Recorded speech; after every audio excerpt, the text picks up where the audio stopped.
पंडित जी, जैसा कि हम पहले भी चर्चा करते आए हैं, शनि बीते 2 नवंबर को मंगल की राशि में वृश्चिक में प्रवेश कर चुका है और अब सूर्य भी वृश्चिक राशि में शनि के साथ आने वाला है, जिससे अनिष्ट का सूचक भी माना जा रहा है। ग्रहों के इस महायोग को आप देश के लिए कैसा देखते हैं?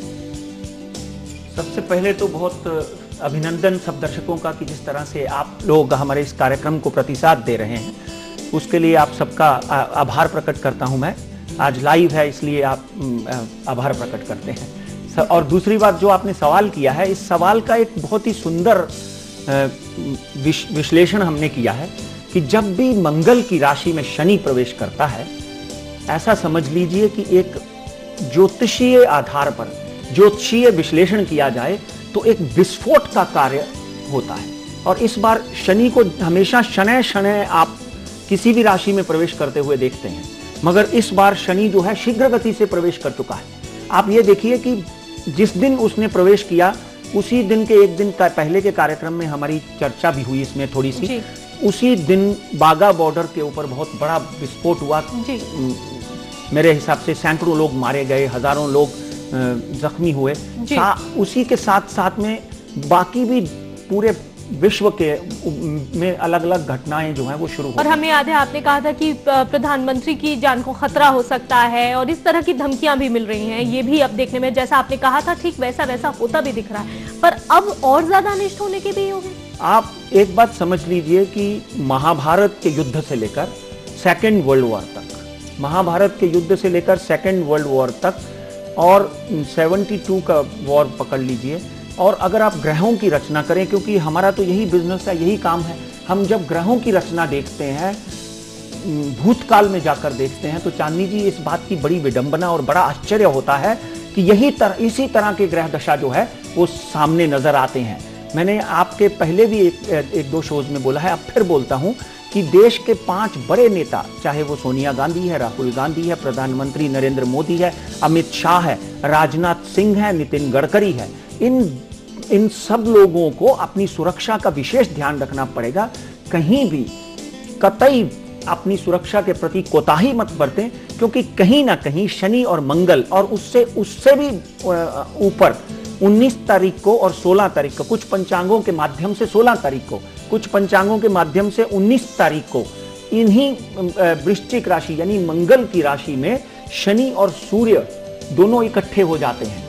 नीलांजनम समाभासम रविपुत्र जमाग्रजम छाया मारतंड संबुत्तम तम नमामि शनेश्वरम।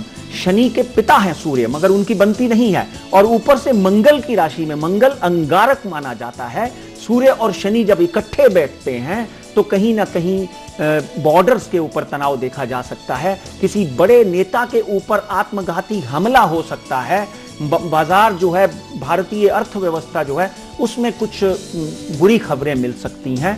जहाज यानी कि हवाई जहाजी घटनाएं हो सकती हैं, जैसे कि कल आपने देखा सूरत में कहीं एक बहुत बड़ी दुर्घटना से हम लोग बच गए, रनवे के ऊपर भैंस आकर बैठ गई। तो कहीं ना कहीं कुछ ना कुछ दुर्घटनाओं को इस जगह पर देखा जा सकता है।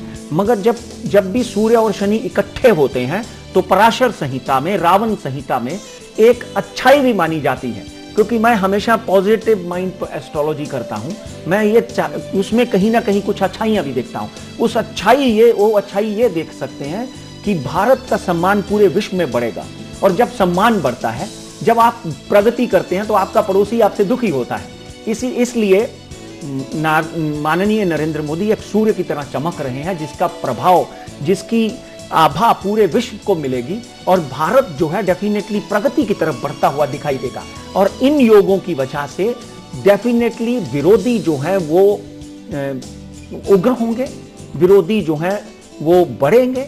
उनके विरोधों को कुचलने के लिए नरेंद्र मोदी जो है वो डेफिनेटली सक्षम होंगे। चांदनी जी एक बात ध्यान से सुन लीजिए, आपने जो सवाल किया है बड़ा ही सुंदर सवाल है कि शनि मंगल की राशि में प्रवेश कर चुका है।